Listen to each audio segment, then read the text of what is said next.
Hello, Malcolm here, and thanks for joining me today. This is Tuesday Teaching Tips, and it's episode 184, and today we're talking about how to deliver a meaningful sermunion.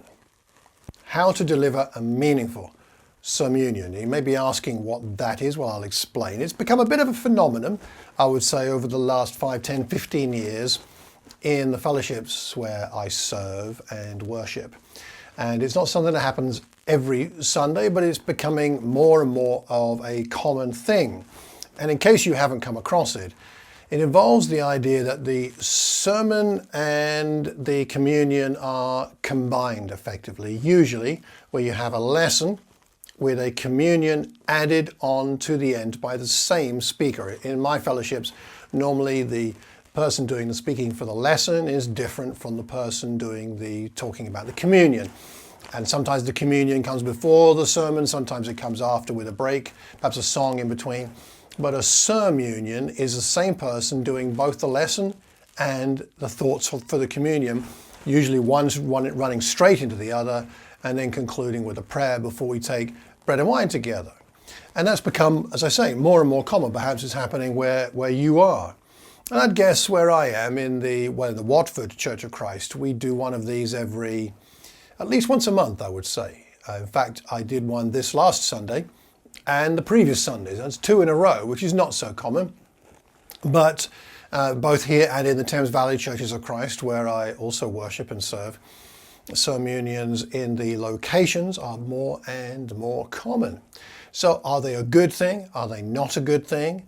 How helpful are they for the congregation, and what difference does it make to the way that we conduct ourselves in corporate worship? We're going to talk a bit about that today, in particular because this topic came up in conversation with my good friend Rudie. Thanks, Rudie, for the conversation we had, a week ago last Friday, where you were discussing the merits or otherwise of sermunions, and also what to consider when planning to have a service in which a sermunion is part of that service. And so as I thought about it and we discussed it, I thought, let me make a recording, a podcast and a video, and let's talk about the issues that we need to be thinking about if we are called upon to deliver a sermunion. So, and before I go into the details, let me just say, I'm not today talking about the merits or otherwise of doing a sermunion.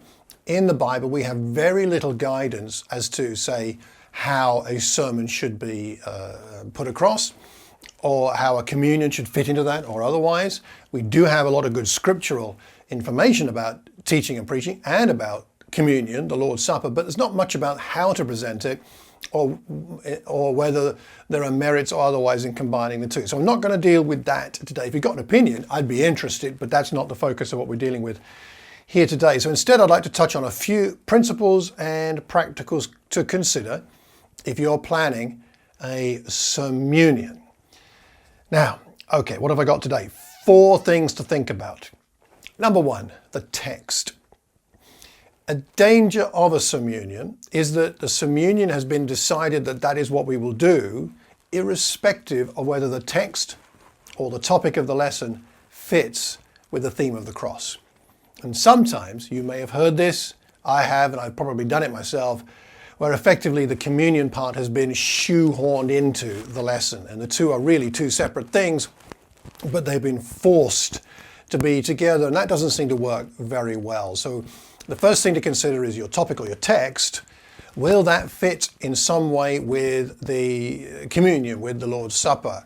Some definitely will. That's why 2 Sundays ago, in Watford, I did a sermon and communion because I was talking about the Lord's Supper for the whole sermon. The lesson was about the Lord's Supper. It was about remembrance and about remembering. We were focused on Luke 22 and the Last Supper, so it was a very simple thing to make that both a lesson and a communion. Today, this last Sunday, was a little bit more tricky because I was talking about the place or otherwise of Christians in politics.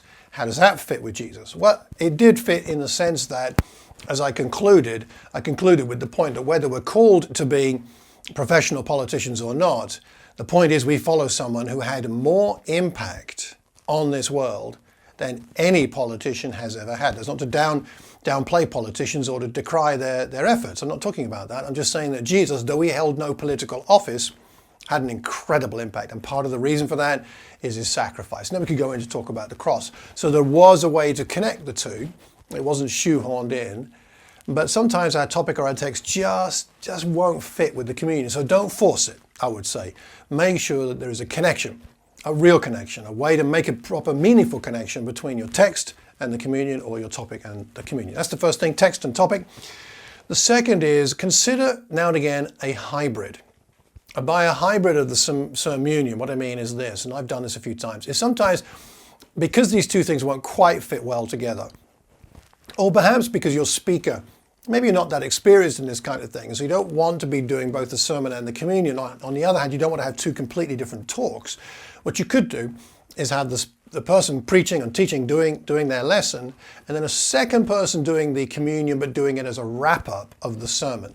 And that works quite well sometimes, especially because most of our sermons have at least contain a certain amount of material about Jesus, and that's right, that's the way it should be. And a lot of our sermons are about Jesus.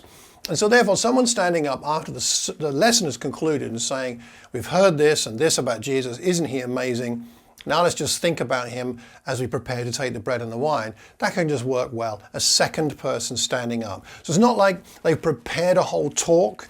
This might be where they have they're doing it extemporaneously. They actually haven't prepared it. And I've recorded a different episode on that. If you want to go back and search in my podcasts and the YouTube teaching tips playlist, you'll find there a recording about extempore communions. And that's one way to do that. So there's a hybrid of where you have two separate people, but they're very closely connected.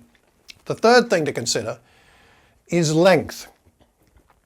Length. What I have tended to notice is that when you combine the sermon and the communion, the sermons tend to get quite a bit longer. If the normal sermon is 30 minutes, it ends up being 35, 40, even sometimes 45. And this can be a problem for several reasons. One is that most of us are not as captivating as we might like to think we are, and I include myself here. And maybe we're really a 30-minute speaker, but if we add on 5, 10, 15 minutes for communion, we become a 40, 45-minute speaker, and maybe that's not your gift. In which case, you're going to lose the focus with the audience, with the people listening to you, and therefore they may not derive as much meaning from the communion as you would like, because it's the same person talking for communion and the lesson. And if you're not gifted in that area, you've got to watch out for that. So I would suggest that if you are combining sermon and communion, you make your sermon quite a bit shorter. Instead of aiming for 30 minutes, aim for 20 or 25 tops, and add on 5 minutes or so for communion. And you'll still be finishing within perhaps your normal range of around 30 minutes, if that's what you do. And then you're likely to keep the attention of those who are listening to you. And you'll also have the right kind of energy for it. Whatever your normal length is, I would suggest you don't make it longer. Shorten the lesson, add in the communion, make the combined length what your sermon normally would be. I think that'll bless you and your hearers. So that's about length. And finally, let's talk about motive. The motive for doing these sermunions really matters. And I've heard a few people say, oh, we need to do a sermunion because we need to make the service shorter. Now, I understand the struggle with that, and I've been part of 2 or 3 hour church services, and I've been part of some that are about an hour long. And there are pros and cons on all kinds of opinions about the length, and different cultures and different contexts suit better different lengths, and that's fine. I'm not going to make a point about the overall length of a service today or what I think it should be, but what I would say is, if you're considering doing a sermon communion combined simply to shorten the service, I'm not sure that's the right motive, because you've got to be thinking about whether the people in the congregation will get what they need from God's word, and whether they will get what they need from reflecting on the death of Jesus for us. That's really the first consideration. Length has got to be a secondary consideration. So be careful with the motives here. The key thing we need to do is make sure that whatever we do is highlighting Jesus. And can I make an extra point, which isn't really part of this video or podcast really, but I just want to make an extra point, which is simply this, that whatever the topic of our sermon is, whatever the text is, we must talk about Jesus. Maybe your whole sermon is about Jesus, or maybe it's really about Abraham, but there must be something, I think, in there about Jesus because he is the foundation of our faith. I'm not talking about forcing the theme of Jesus in, but then if we have to force the theme of Jesus into our sermon, maybe we're not thinking clearly enough about who we're meant to be highlighting, who we're meant to be talking about and preaching about the most. And so one of the reasons why a sermunion works well, and one of the good motives for doing a sermon and communion combined is that you can't finish your lesson without focusing on Jesus. Because now you're talking about the cross, the Lord's Supper, his death, his resurrection perhaps, certainly his offering of forgiveness and our gratitude for that, and then we're remembering that. So that's definitely a positive advantage. And you don't have to have a communion at the end of your lesson to do that, but that would be a helpful thing. So think carefully about your motive. Why do you want to do a sermon and communion combined? So those are 4 things for us to be thinking about. The text, will it fit? Consider doing a hybrid from time to time. Watch your length, make it shorter, I would say. And make sure your motives are pure and correct and healthy and helpful for your congregation. Well, those are my 4 thoughts. What are yours? Let me ask you this question in particular. What are your experiences of combining the sermon and the communion? Have you tried it? Have you done it? What have you learned from doing it? What's gone well? What didn't go so well? Or if you've watched other people do it, what do you think worked when it worked and what perhaps didn't when it didn't? If you've never tried combining the sermon and the communion, well, why not give it a go and see what you learn from it and ask the congregation their feedback. Did they like it? Did they not? And why? And then please post your findings wherever you hear or see this recording, and leave them publicly in the comment box below so that we can read them together, so we can learn from each other, because we're learning best when we're learning in community. If you know somebody who would benefit from this, copy the link or click it and pass it on to them, because that's how they'll find out. And if you haven't already done so, hit the notification button, subscribe buttons. They'll let you know when the next videos are coming out. And if you could leave a review for the podcast, I would be so grateful. It makes such a difference for other people to be able to find it if the reviews are out there. The search engines pick things up they find them more easily when that happens. So please do leave a podcast review if you wouldn't mind. Thank you very much in advance. Well, that's it for today, for Tuesday Teaching Tips. Thanks for being with me. And I do hope and pray that you have a wonderful week and a terrific Tuesday. Take care and God bless.